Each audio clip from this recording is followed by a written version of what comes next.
While I know that the kids are more accepting of things like homosexuality, bisexuality, all of that, polyamory is not in the conversation. It's not something that is talked about. Hi, everybody. Auntie speaks. If you like my comment, please like, comment, and subscribe. It helps me out. So we're going to look at this lovely teacher. Her name is Remy. She says she works with all different age groups, but from the deep dive I did on her content, it looks like she works with elementary students. And, you know, she's got a TikTok, and she was highlighted by Libs of TikTok.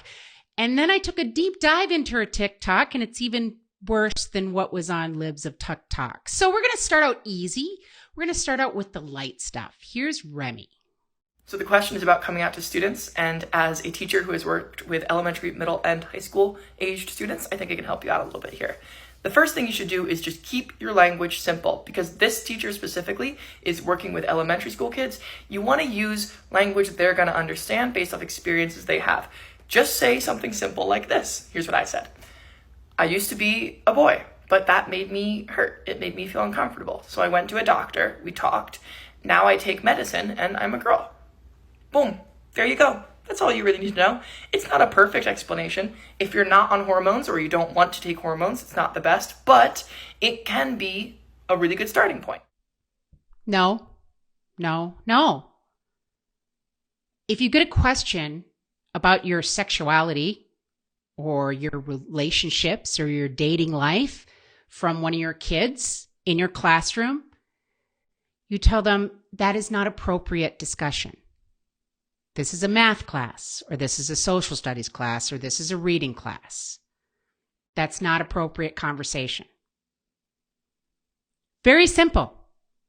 There is no reason why you should be coming out to your students. That's what this TikTok was. Coming out to your students. I'm sorry. That's not something you should ever be talking about or doing with elementary level students. Conservatives always talk about how teachers need to keep their private lives private and they shouldn't be talking about gender and sexuality with their students. Bro, you want to know what happened on my first day of my new school 3 days ago?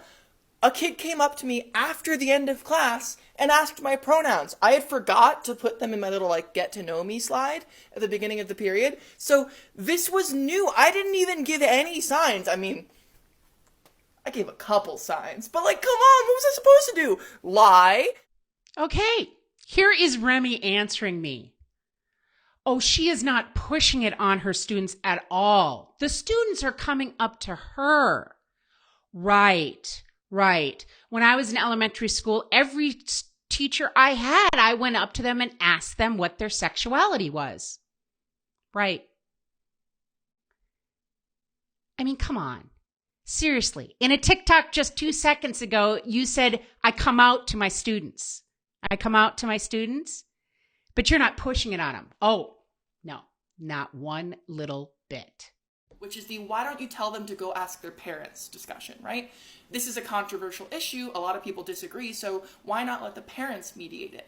And the reason why is because if I defer judgment to the parents, what I'm saying is that this is not a debate that is settled in this classroom, and therefore I'm not going to talk about it. I teach the Civil War as a part of my social studies curriculum, and if a kid asks me who was in the wrong in the Civil War, I'm going to say the Confederates. They fought to uphold slavery, so they were wrong. That's it. If I say, well, a lot of people think the Confederates were right, what I'm saying is whether or not slavery was something wrong is still up to debate in this classroom, and that if you feel impacted by that, you don't have a safe space here. And I will not let that happen for slavery, and I will not let that happen for queer identities either. Okay. She's comparing the Confederacy and slavery to sexual identities. And the gender ideology, which is, been around for, a hot second.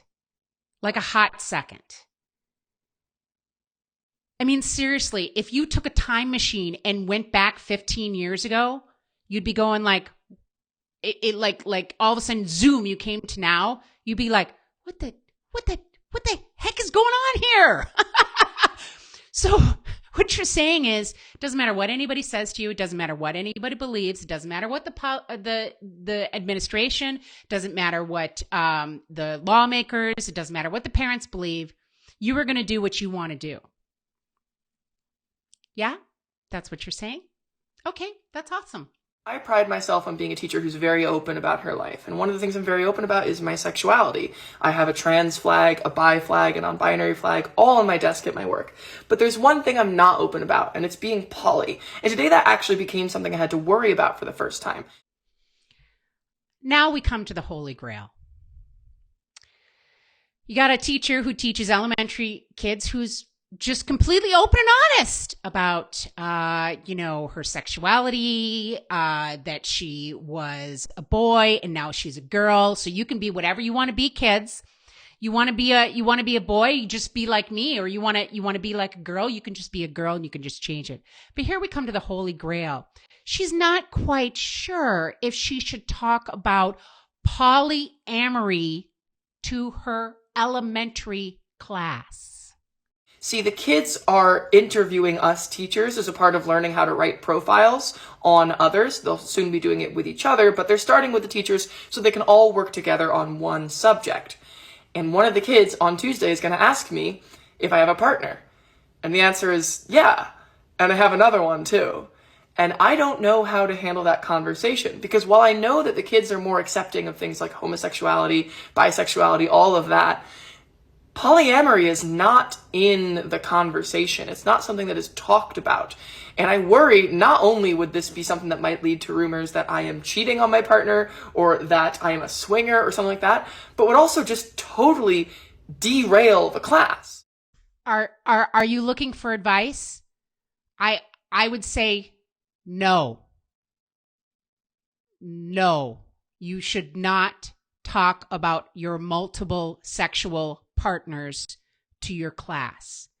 And the crazy thing here is she's more concerned with her reputation that she's going to be seen as a swinger. She's not concerned with the kids at all.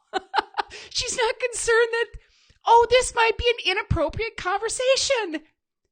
These people are teaching your kids.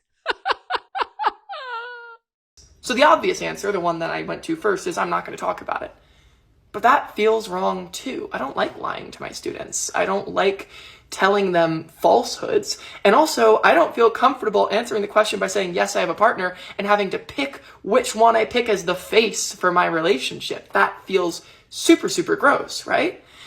So I guess what tentatively I've decided after talking with my co-teachers and my assistant principal is maybe the right way to do it is answer the question honestly. Say, while I don't feel comfortable talking about who I'm in a relationship with in this specific setting, I will say that I am bisexual. I've dated people of many different genders.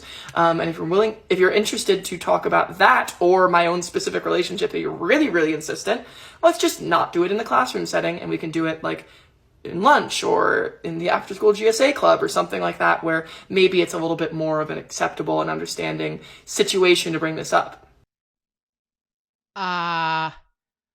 So the conclusion that her co-teachers and the principal came up with is, hey, I'm bisexual. I sleep with many different people, but I'm not comfortable talking about my relationship here in class. Oh, but come see me after class and we'll have a discussion about it. That's what the administration of the school, your co-teachers and you came up with? What the heck is going on? But I think it talks to a much broader issue, which is that, this is a really nuanced thought process I had to have, where I had to consider the emotional maturity of the kids, where I had to consider what they already know and are talking about and what they don't know and aren't talking about, and also have to consider how does this fit in with the content that I'm teaching.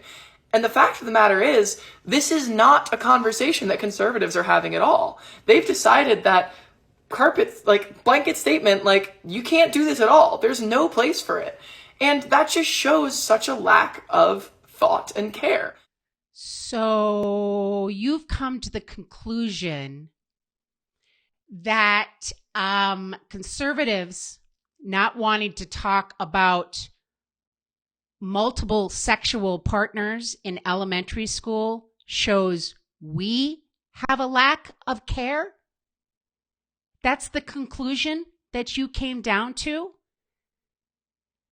This child is 25 years old, and she has decided that she is the morality police for your children.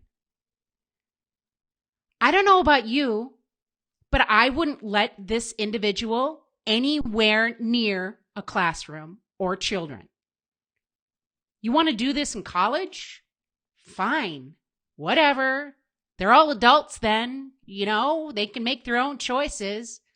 But in elementary school? I mean, this person is teaching kids. Yes. That is where we are today in 2023. Ha ha! Okay, guys. So if you like that, please subscribe. It helps me out a bunch, and we will see you on the next one.